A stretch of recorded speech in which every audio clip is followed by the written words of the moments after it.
आज की तारीख है 22/5/2021।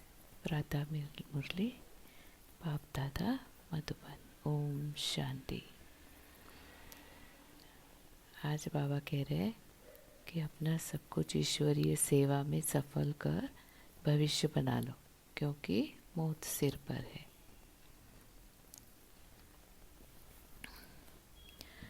तो सफल कर लो माना क्या? राइट टाइम पे राइट एनर्जी को यूज़ करना, उसको कहा जाता है सफल करना। तो बाबा कह रहे हैं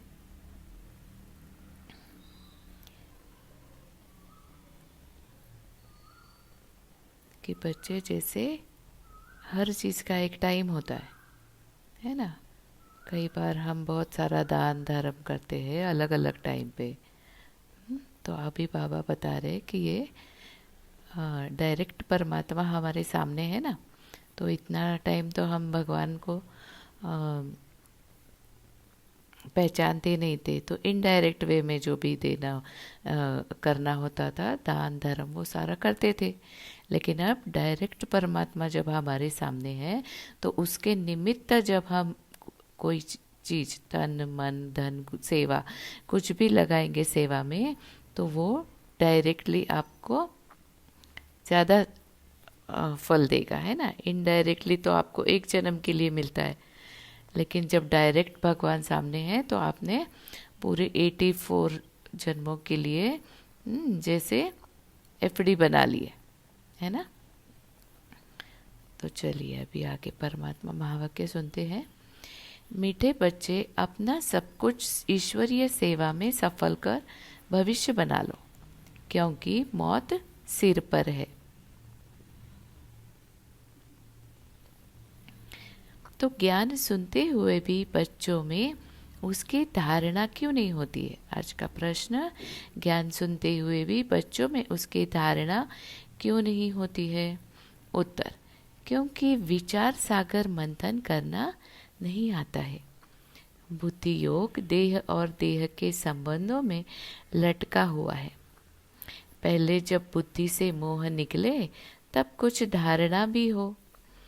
मोह ऐसी चीज है जो एकदम बंदर बना देता है। इसलिए बाप बच्चों को पहला पहला वायदा याद दिलाते हैं। देह सहित देह के सब संबंधों को भूलो और मुझे याद करो।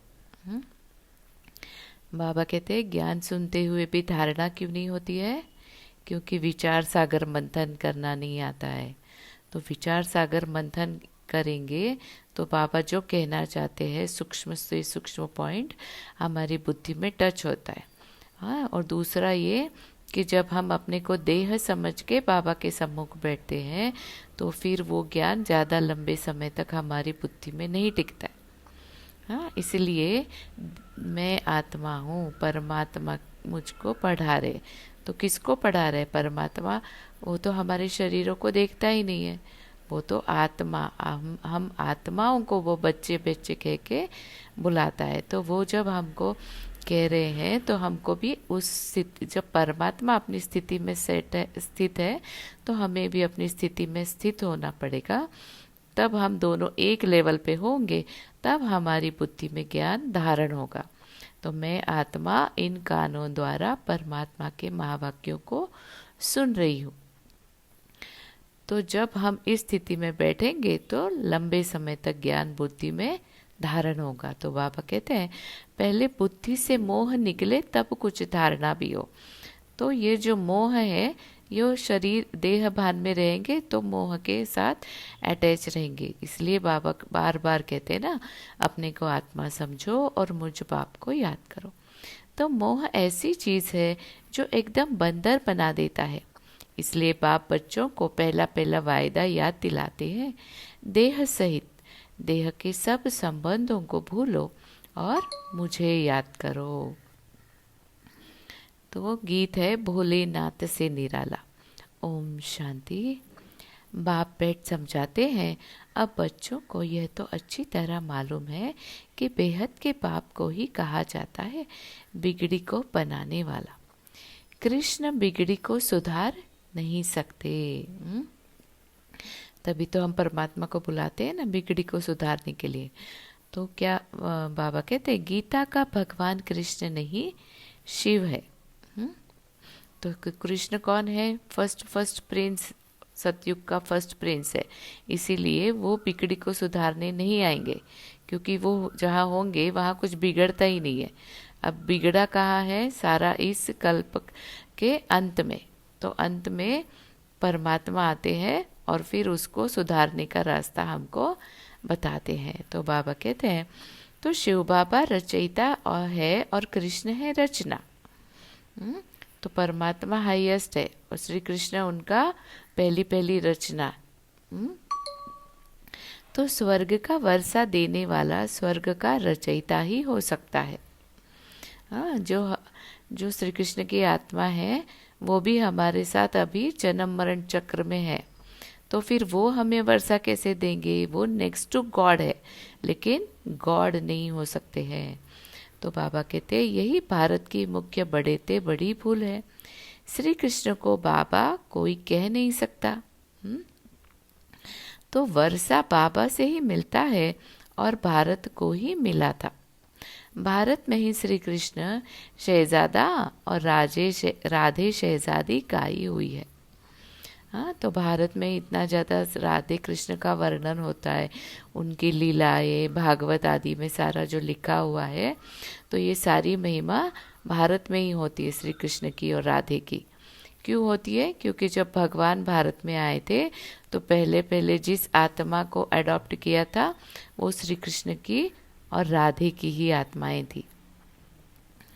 तो बाबा कहते महिमा ऊंचते ऊंच एक बाप की है। श्री कृष्ण है ऊंचते ऊंच रचना, विश्व का मालिक। उनको कहा जाता है सूर्यवंशी जैची डिनाइस्टी। गीता आदि सनातन देवी देवता धर्म का शास्त्र है। गीता आदि सनातन देवी देवता धर्म का शास्त्र है बाबा कहते। तो सतयुग में तो किसको ज्ञान सुनाया नहीं है?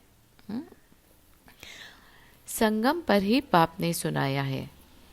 तो आदि माना शुरुआत। तो शुरुआत कहाँ से होती है? जब संगम में बाबा आते हैं और अडॉप्ट करते, तो उस वक्त जो धर्म का शास्त्र है वो है गीता। उससे क्या होती है? सतयुगी राजधानी की स्थापना। तो सतयुग में किसी को ज्ञान सुनने की आवश्यकता नहीं है, लेकिन जब सतयुग के पहले संगम युग पर बाबा आते हैं तब ये ज्ञान सुनाते हैं। तो संगम पर ही बाप ने सुनाया है।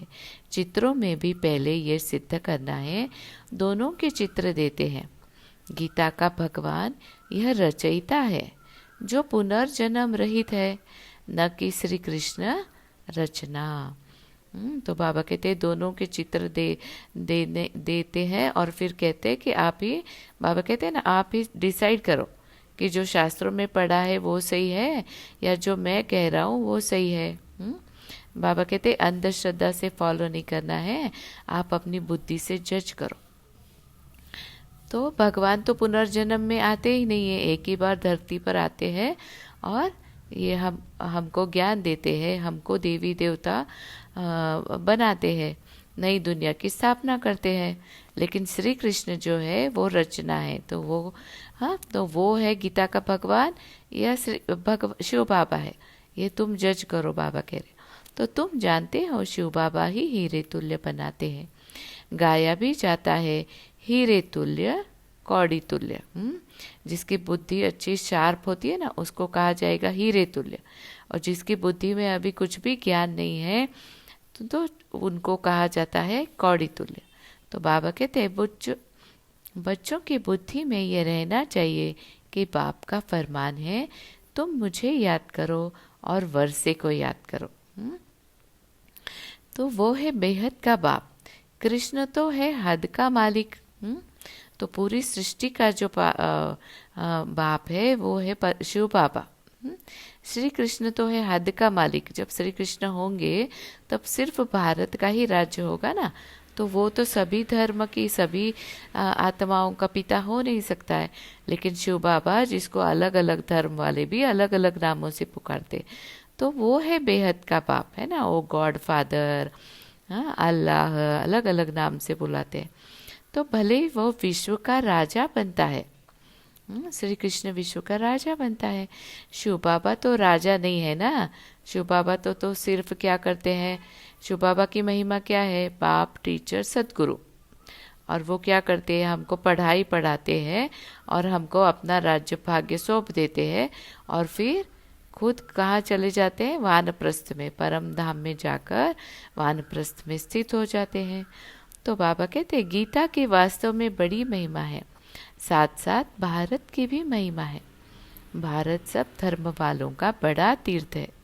सिर्फ कृष्ण का नाम डालने के कारण सारा महत्व उड़ गया है।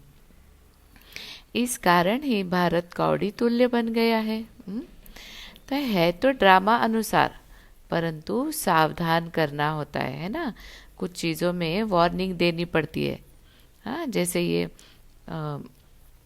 फोरकास्ट देखते हैं ना हम, कि अभी बारिश आने वाली है, तूफान आने वाली है, सावधान हो जाओ। वैसे बाबा कहते हैं मैं भी इस समय आके बच्चों को सावधान करता हूँ। तो बाप समझाते बहुत अच्छी रीति है, दिन प्रतिदिन गुह्य बातें सुनाते रहते हैं। तो फिर पुराने चित्रों को बदलकर दूसरा बनाना पड़े। जैसे जैसे हमारी बुद्धि का ताला बाबा खोलते हैं, हमारा कॉन्शियसनेस बढ़ता है, तो उस आधार पर हम नए नए चित्र बनाते हैं। तो इस हाँ, जैसे साइंस वाले करते हैं ना, पुराने को मिटाते हैं, नया फिर से बनाते हैं, कि अभी ये थोड़ा और इवॉल्व हो गए है ना, अभी ये थोड़ा और इसमें नया हमने क्रिएट किया है।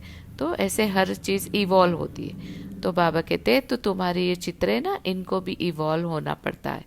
तो यह तो अंत तक होता ही रहेगा। बच्चों की बुद्धि में अच्छी रीति रखना चाहिए। शिव बाबा हमको वर्षा दे रहे हैं, कहते हैं मामेकम याद करो तो विकर्म विनाश होंगे। कृष्ण को याद करने से विकर्म विनाश नहीं होंगे। वह सर्वशक्तिमान तो है नहीं। Shri Krishna next to God तो है, लेकिन सर्वशक्तिमान नहीं है। मास्टर सर्वशक्तिमान है। तो सर्वशक्तिमान बाप है, वर्षा भी वह देते हैं। मनुष्य कृष्ण को ही याद करते रहते हैं। अच्छा समझो, कृष्ण ने कहा है, वह भी कहते हैं देह के संबंध छोड़ मामेकम याद करो। तो आत्मा तो बाप को याद करेगी ना। हाँ, तो बाबा कह रहे कोई भी कहे तो समझो कि शिव बाबा ही कह रहे हैं, लेकिन आत्मा तो अपने पिता परमात्मा को पहचानती है ना। तो भले ही किसी के थ्रू भी आपका ये कहा जा रहा है, लेकिन क्या समझना है कि मुझे देह सहित देह के सब संबंधों को छोड़कर परमात्मा पिता को याद करना है। आत्मा तो बाप को याद करेगी ना। कृष्ण तो सभी आत्माओं का बाप नहीं है। ये सब विचार सागर मंथन कर बुद्धि में धारण करना चाहिए। कोई कोई मोह में फंसने के कारण फिर धारणा नहीं कर सकते हैं। तुम गाते आए हो और संग तोड़ आप संग जोड़ेंगे। मेरा तो एक दूसरा ना कोई। बाबा कहते हैं जब आप तो हमेशा ही मुझे पुकारते आए हो, तब बुलाते थे ना कि बाबा आप आओ, आप आओगे तो हम हे पतित पावन आओ, आप आओगे तो हम और सभी के संग अपना नाता तोड़ के आप जो कहेंगे उसी रास्ते पे चलेंगे। तो बाबा कहता है फिर अब मैं आया हूँ, तो फिर आप क्यों नहीं समझ रहे हो ये बात को। हाँ, तो बाबा को पता है क्यों नहीं समझते हैं ना। बाबा कहते हैं परंतु मोह फिर ऐसी चीज है जो एकदम बंदर बना देते हैं। बंदर में मोह और लोभ बहुत होता है। तो साहूकार लोगों को भी समझाया जाता है कि अभी मौत सामने खड़ा है, ये सब ईश्वरीय सेवा में लगाओ, भविष्य बना लो। परंतु बंदर मुआफिक लटक पड़ते हैं, छोड़ते नहीं है। बंदर की एक क्वालिटी कहा जाता है कि है ना, वो बहुत लंबे समय तक कोई भी बात को पकड़ के रखता है। जैसे उसका बच्चे की डेथ हो जाए तो भी वो उसको जल्दी छोड़ता नहीं है। हाँ, लंबे समय तक उस डेड बॉडी को ही पकड़ के रखता है। ऐसे बाबा कहते हैं कि मैं तुमको समझाता हूँ, लेकिन तुम मोहवश क्या करते हो, जल्दी अपनी बुद्धि से इन बातों को छोड़ती नहीं हो, पुरानी बातों को, स्वभाव संस्कारों को। परिवर्तन तुम्हारा जल्दी नहीं होता है। हाँ, बाप कहते हैं जो भी देह सहित देह के संबंध है उनसे बुद्धि योग हटाओ। हाँ, माना हमारा कॉन्शियसनेस ऐसे नहीं है कि हमको सब कुछ छोड़ के सन्यासियों में मुआफिक बैठ जाना है, लेकिन बुद्धि में जो पकड़ के रखा है उस बुद्धि के योग को बाबा की तरफ ट्रांसफर करना है ना। यहाँ स्थूल में कुछ भी छोड़ने की बात नहीं है, सारी हमको बातें समझाई गई है कि गृहस्थ व्यवहार में रहते हुए हमारा बुद्धि योग सिर्फ हमारा कॉन्शियसनेस को चेंज करना है। बाप की श्रीमत पर सभी को आत्मा समझ के जब हम देखेंगे तो ऑटोमेटिकली जो मोह है, हाँ, ये जो हमारी कर्मेंद्रियों के थ्रू जो हमारी रगे लगी हुई है, तो बाबा कहते हैं इन सब को आप चेंज करो, कॉन्शियसनेस को चेंज करो। तो बाप के श्रीमत पर चलो। तुम कहते हो ये धन, बाल बच्चे आदि सब ईश्वर ने दिया है। अब वह खुद आए हैं, कहते हैं तुम्हारा ये धन दौलत आदि सब खत्म हो जाना है। तो बाबा कहते ये सब जब कहते हो सब कुछ ईश्वर ने दिया है, और अब वो कह रहा है कि मेरा दिया हुआ है, तो मेरे सम्मुख समर्पण कर दो। हाँ, लेकिन जब बाबा ऐसा कहता है तब हम क्या करते हैं, तब हम कहते हैं नहीं मेरा मेरा मेरा बच्चा, मेरा ये मेरा वो। तो बाबा कहते हैं कि ये तुम जो मेरा मेरा कह रहे हो, तो उसको समझो कि ये भी सारी आत्माएं हैं, है ना। तो अब वह खुद आए हैं, कहते हैं तुम्हारा ये धन दौलत आदि सब खत्म हो जाना है। किनकी दबी रही धूल में, तो सब कुछ क्या करना है, बुद्धि से समर्पण करना है। अर्थ की एक आदि होगी, ये सब खलास हो जाएगा। तो बाबा को जब समर्पण करेंगे तो उन सारी चीज़ों की जिम्मेदारी बाबा की हो जाएगी। तो बाबा तो हमारे से भी त्रिकालदर्शी है ना, तो हमसे भी बहुत अच्छी तरह से हर चीज़ की संभाल करेगा। मेरा माना लिमिटेड कॉन्शियसनेस, लेकिन बाबा सब कुछ तेरा माना क्या है, हाईएस्ट कॉन्शियसनेस। तो एरोप्लेन गिरते हैं व आग आदि लगती है तो पहले पहले अंदर चोर घुसते हैं, जब तक पुलिस आए। तो बाप समझाते हैं बच्चे देहधारियों से मोह निकालना चाहिए। मोह जीत बनना है, देह अभिमान है सबसे पहला नंबर दुश्मन। हाँ, मैं देह हूँ ये समझना, और फिर उससे क्या होता है, औरों को भी हम देह देखते हैं, तो ये क्या हुआ, सबसे पहला दुश्मन। तो देवताएं देही अभिमानी है, देह अभिमान आने से ही विकारों में फंसते हैं। तुम आधा कल्प देह अभिमानी रहते हो, तो देवताएं क्यों है, देह अभिमान में रहने वाले हैं। आत्मिक स्थिति, आत्मिक भाव के आधार पर उनका सारा कार्य चलता है, इसलिए वहाँ ये विकार नहीं है, न मोह है, न लोभ है, न क्रोध है। तो बाबा कहते हैं अब देही अभिमानी होने की प्रैक्टिस करनी है। तो यहाँ जितना जितना हम बाबा के कहे अनुसार इन सारी चीज़ों की प्रैक्टिस करेंगे, तो फिर वहाँ पर वही हमारी नेचुरल स्थिति होगी। हाँ, जो भी मनुष्य मात्र है बिल्कुल ही इन बातों को नहीं जानते हैं, न परमात्मा को जानते हैं। आत्मा क्या है, परमात्मा क्या है, आत्मा कितने जन्म लेती है, कैसे पाठ बजाती है।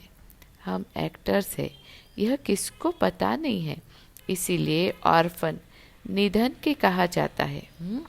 हमको हमारा पिता परमात्मा याद नहीं है ना, तो हम और देवी देवताएं धर्म के आत्माओं को, महात्माओं को, धर्म स्थापकों को याद करते आए हैं।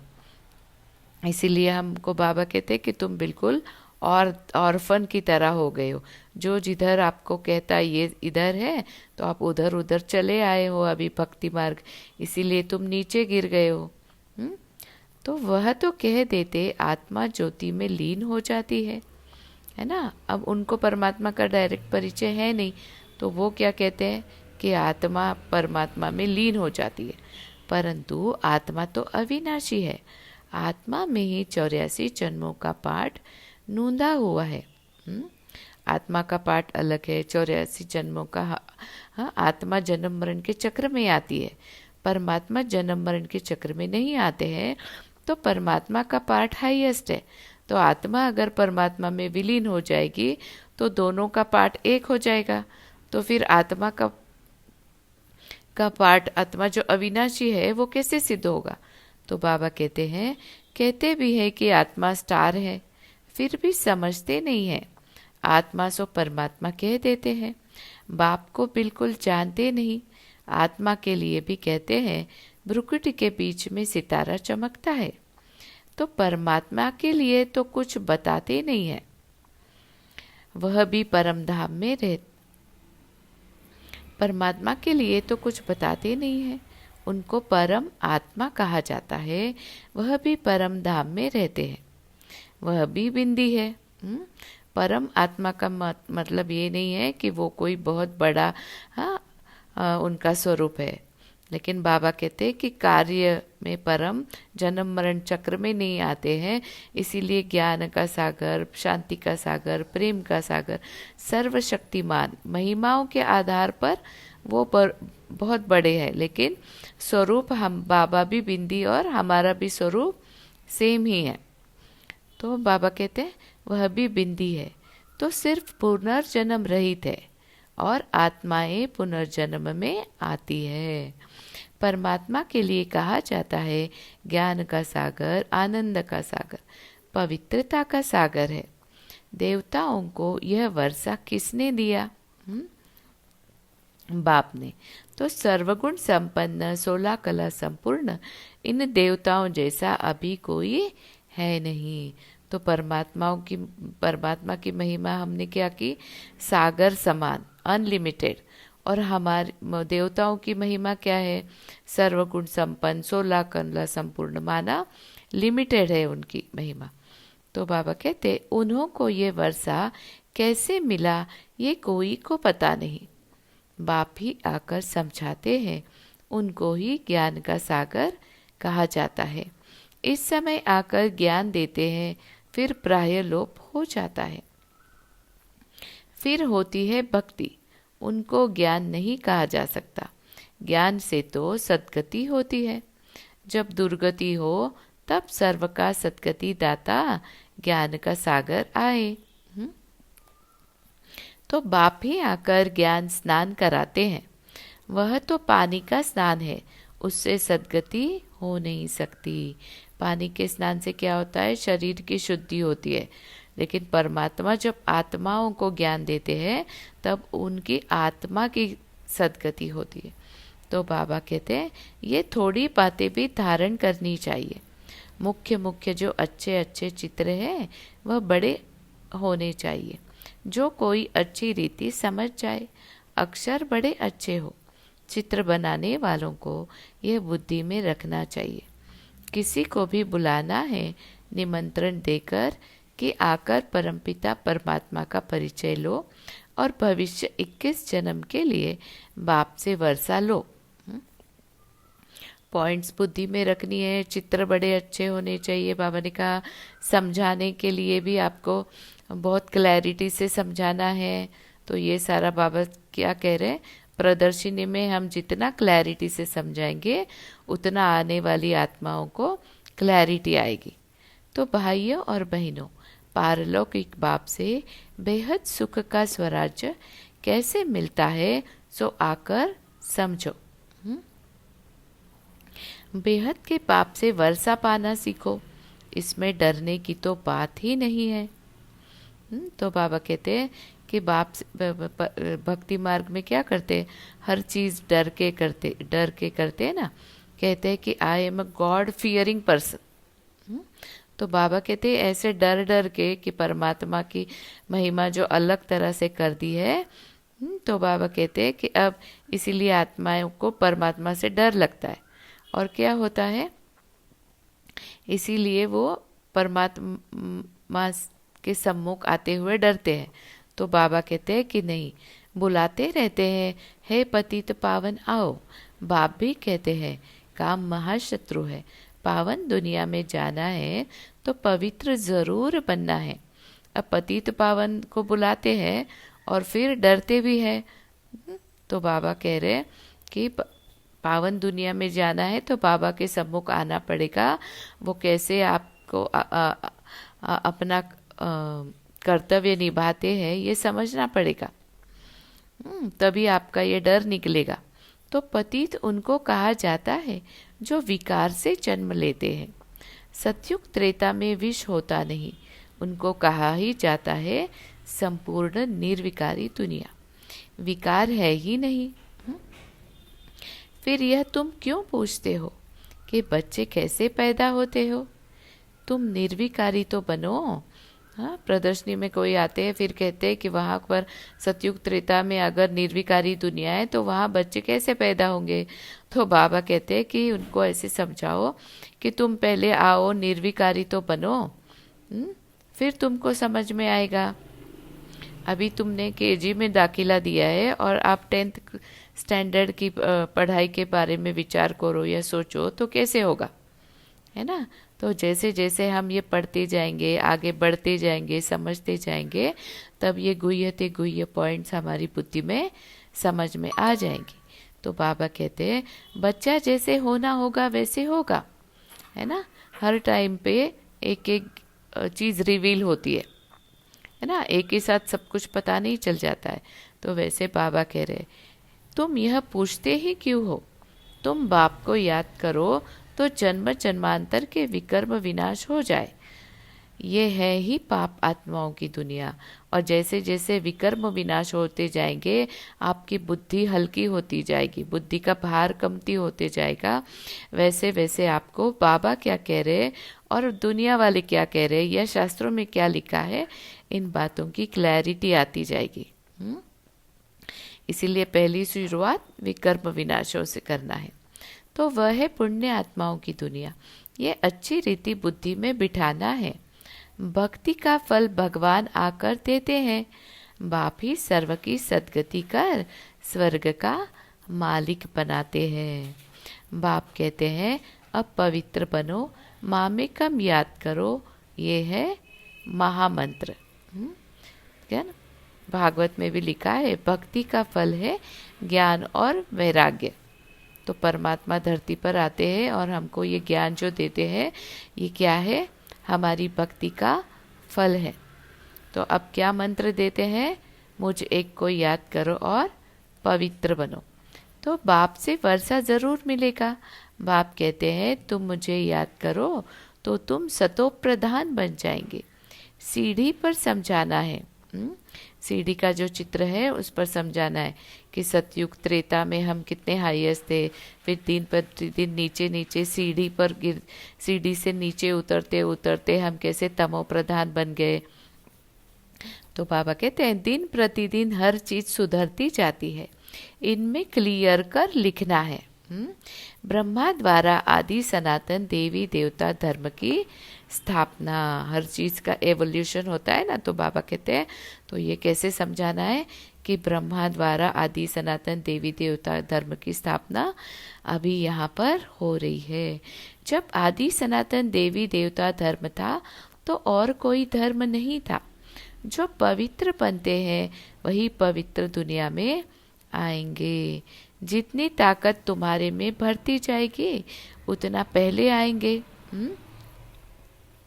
सब इकट्ठे तो नहीं आएंगे। जैसे जैसे जिसकी जिसकी बुद्धि का ताला खुलेगा वो अपना पुरुषार्थ करेंगे।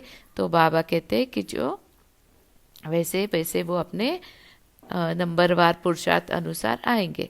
सब इकट्ठे तो नहीं आएंगे। ये भी जानते हो सतयुग त्रेता में देवी देवताएं बहुत थोड़े होते हैं, पीछे वृद्धि को पाते हैं। प्रजा में तो ढेर होंगे। तो प्रजा में कौन आएंगे, जिनका पुरुषार्थ पे कोई अटेंशन नहीं होगा, सिर्फ 7 दिन का कोर्स करके चले जाएंगे, पुरुषार्थ नहीं करेंगे, वो प्रजा में आएंगे। तो समझाने वाले भी बड़े अच्छे चाहिए। बोलो बेहद के बाप से आकर के वर्षा लो। जिसको पुकारते हो हे बाबा उनका वास्तव में नाम ही शिव है। ईश्वर व प्रभु भगवान कहने से ये नहीं समझते कि वह बाप है, उनसे वर्षा मिलना है। ईश्वर व प्रभु कहने से क्या होता है, ये नहीं समझ पाएंगे कि वह बाप है। तो बाबा कहते हैं शिव बाबा कहने से वर्षा याद आता है। तो बाबा कहने से क्या होता है, नज़दीक का रिश्ता होता है ना बाप और बच्चे का। तो उनको कहते हैं शिव परमात्माए नमः। परमात्मा का नाम तो बताओ। तो नाम रूप से न्यारा कोई नहीं है। कहते हैं परमात्मा निराकार है, नाम रूप से न्यारा है। तो बाबा कहते हैं हर चीज़ का कोई न कोई, जैसे उसको संबोधित करना है या उसको रेफर करना है तो कुछ तो नाम होगा ना उसका। तो नाम रूप से न्यारी कोई चीज़ कैसे हो सकती है।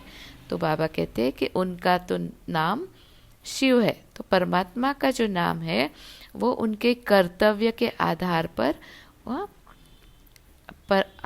उनकी आत्मा पे वो नाम पड़ा हुआ है। हमारा जो नाम है वो हमारे शरीर के ऊपर पड़ा हुआ है। तो हमारा नाम तो हर जन्म जितने हम लेंगे उतने जन्म चेंज होगा, लेकिन परमात्मा का नाम उनके कर्तव्य के अनुसार है, इसलिए वो हमेशा है। शिव यानी हमेशा रहने वाला। तो इसीलिए हम कहते हैं ना सदा शिव, जो सदा है, कांस्टेंट है। तो सिर्फ शिवाय नमः भी नहीं कहना चाहिए, शिव परमात्माए नमः। हर एक अक्षर को बहुत अच्छी रीति क्लियर कर समझाना होता है। शिवाय नमः कहने से भी बाप का मज़ा नहीं आता। मनुष्यों ने तो सब नाम अपने ऊपर रख दिए हैं। हाँ, बाबा कहते हैं दुनिया में भी शिव ऐसे अक्षर रखते हैं ना।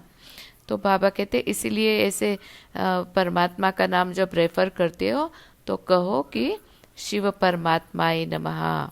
तो मनुष्यों ने तो सब नाम अपने ऊपर रख दिए हैं। तुम जानते हो मनुष्य को कभी भगवान नहीं कहा जाता है।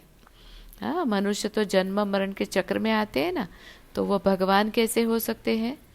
तो ब्रह्मा विष्णु शंकर को भी देवता कहा जाता है। बाबा कहते हैं हाईएस्ट रचना है ब्रह्मा विष्णु शंकर, जब उनको भी देवता कहा जाता है तो मनुष्य भगवान कैसे होंगे। तो बाप रचयिता तो एक ही निराकार है। जैसे लौकिक बाप बच्चों को रचते हैं ना, वर्षा देते हैं, वैसे बेहद का बाप भी वर्षा देते हैं। भारत को विश्व का मालिक बनाते हैं। सारी दुनिया का पतित पावन एक ही बाप है, ये थोड़े ही कोई जानते हैं। हमारे धर्म स्थापक भी इस समय पतित है, कब्र दाखिल है। बाबा कहते सारी विश्व का मालिक, भारत को सारे विश्व का मालिक बनाते हैं। तो वो सारी दुनिया का पिता है परमात्मा। ऐसे कोई डिफरेंट नहीं है कि उनका परमात्मा अलग, हमारा परमात्मा अलग, लेकिन ये कोई नहीं जानते हैं। इसीलिए बाबा कहते हैं वो समझते हैं कि ये जो धर्म स्थापक है ये भी हमारे जो है ना पिता है, ये भी इनको भी भगवान ऐसे उनके नाम के आगे लगाते थे ना। हाँ, तो बाबा कहते हैं कि ऐसे परमात्मा का और उनका जो कर्तव्य है वो अलग अलग है।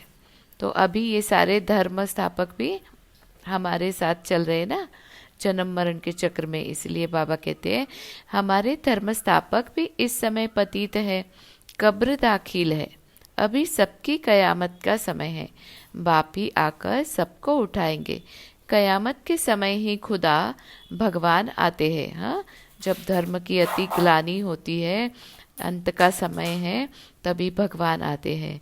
वही ज्ञान का सागर है ना। तो और धर्मों में भी ये लिखा हुआ है कि कयामत के समय पर भगवान यानी खुदा आते हैं और सभी को घर ले जाते हैं। तो लिखा हुआ है सागर के बच्चे भस्मीभूत हो गए, अर्थात काम चिता पर बैठ काले आयरन एज्ड बन गए थे, फिर सुंदर कैसे बनेंगे। बाबा कहते हैं कहानी में तो लिख दिया है, जैसे रामायण में लिखा है कि राजा सागर के बच्चे जो 100 पुत्र थे वो भस्मीभूत हो गए। हाँ, फिर उसने भगीरथ ने तप किया, हाँ, और फिर उसने गंगा लाई जिससे उन सबका उद्धार हुआ। तो बाबा कहते हैं कि पानी की गंगा से कैसे उद्धार होगा, तो सुंदर कैसे बनेंगे। अब बाबा कहते हैं याद की यात्रा से। योग अक्षर कहने से मनुष्य मूंझ जाते हैं, है ना। बहुत सारे टाइप के योग है ना, तो उनको लगता है कि हठ योग या ना योगासन। तो बाबा कहते हैं नहीं, बाप कहते हैं मुझे याद करो, है ना। हाईएस्ट से हाईएस्ट राजयोग कहा जाता है। तो इसलिए योग अक्षर यूज करने से मनुष्य मूंझ जाते हैं। इसलिए बाबा कहते हैं कि योग अक्षर यूज करने के बजाय तुम क्या करो, याद का अक्षर डाल दो। हाँ, तो याद तो हम कहाँ भी कैसे भी बैठे हुए परमात्मा को कर सकते हैं। हाँ, जैसे हम यहाँ बैठे बैठे देहधारियों को याद करते हैं, वैसे ही इस देह में रहते हुए परमात्मा पिता को याद करना है। तो पाप कहते हैं मुझे याद करो तो अंत मति सो गति हो। कितना सहज समझाते हैं, फिर भी ये बातें बुद्धि में क्यों नहीं बैठती है। देह अभिमान बहुत है, इसीलिए धारणा नहीं होती है। बाबा बड़ी अच्छी युक्ति बताते हैं। बेहद के बाप ने जिसको याद करते हैं उसने क्या आकर किया, भारत को स्वर्ग बनाया था। बाबा कहते हैं कि बहुत ही अच्छी युक्ति है कि ये याद रखो कि उसने आकर के क्या किया था। तो ऑटोमेटिकली तुमको बाप भी याद आएगा और उसने आकर क्या किया था कर्तव्य, उस आधार पर तुमको वर्षा यानी सतयुग में जाना है, देवी देवता बनना है, ये सारा आगे का पार्ट याद आ जाएगा। तो हद का वर्षा तो जन्म जन्मांतर लेते आए हो। हाँ, जैसे शरीर के पिता से कुछ न कुछ वर्षा हमको मिलता है, तो वो तो हमको जन्म जन्मांतर लिमिटेड मिलता है। लेकिन अभी बाबा क्या कह रहे हैं, अब बेहद के पाप से 21 जन्म के लिए बेहद का वर्षा लो। तो परमात्मा पिता एक ही बार सृष्टि पर आते हैं।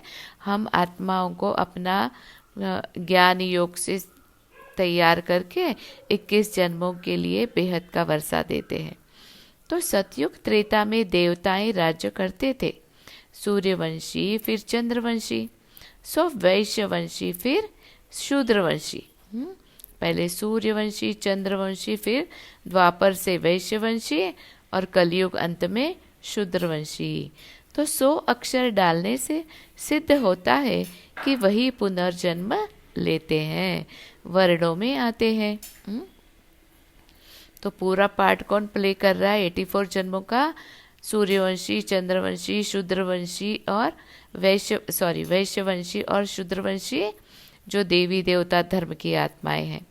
तो पाप समझाते तो सबको है, तुम सम्मुख बैठे हो तो खुश होते हो।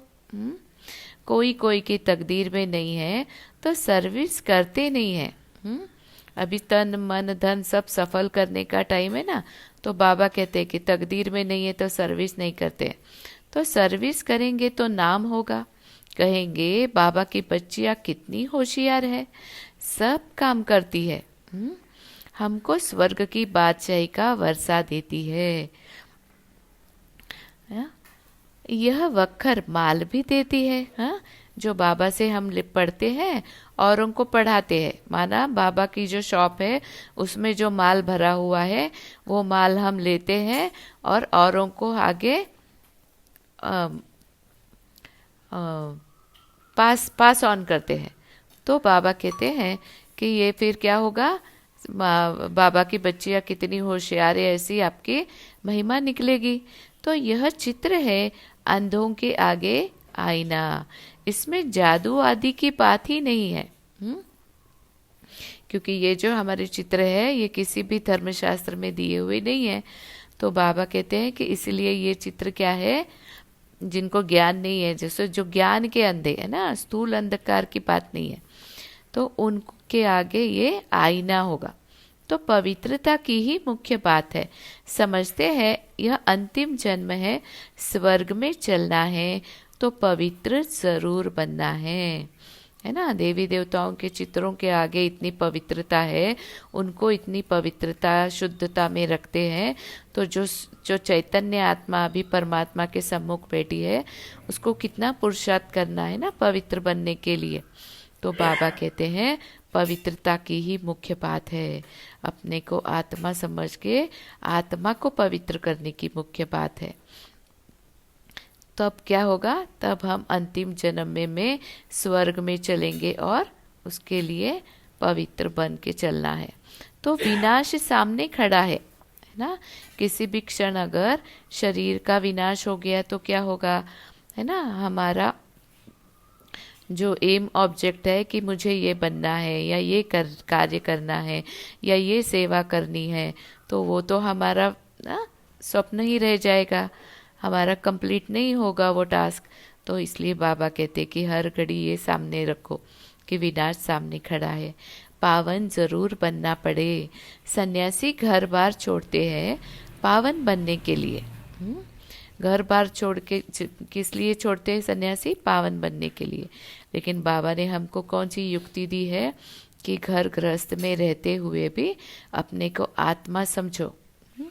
घर बार छोड़ने की बात नहीं है, बुद्धि का योग कहा ना, ऊपर बंदर की तरह बुद्धि जो लटकी हुई है उसको परमात्मा में लगाओ। तो बुद्धि से हमको ये बातें समझना है, बुद्धि से छोड़ना है ना। बुद्धि का कॉन्शियसनेस परमात्मा की ओर लगाना है। तो बाप कहते हैं विनाश सामने खड़ा है, मुझे याद करो तो बेड़ा पार हो जाए। अच्छा, मीठे मीठे सिकिलदे बच्चों प्रति माता पिता बाप दादा का याद प्यार और गुड मॉर्निंग। रूहानी बाप के रूहानी बच्चों को नमस्ते। हम रूहानी बच्चों की रूहानी माता पिता बाप दादा को याद प्यार, गुड मॉर्निंग, नमस्ते नमस्ते नमस्ते। शुक्रिया बाबा। धारणा के लिए मुख्य सार, विनाश के पहले अपना सब कुछ सफल करना है। यह कयामत का समय है, इसलिए पावन जरूर बनना है। विनाश के पहले अपना सब कुछ सफल करना है, ये कयामत का समय है, इसलिए पावन जरूर बनना है। दूसरा पॉइंट है, देहधारियों से मोह निकाल, मोहजीत बनना है। देहधारियों से मोह निकाल, मोहजीत बनना है। देह अभिमान जो पहला नंबर दुश्मन है, उस पर विजय पानी है और सब संग तोड़ बाप से बुद्धि योग जोड़ना है। वरदान,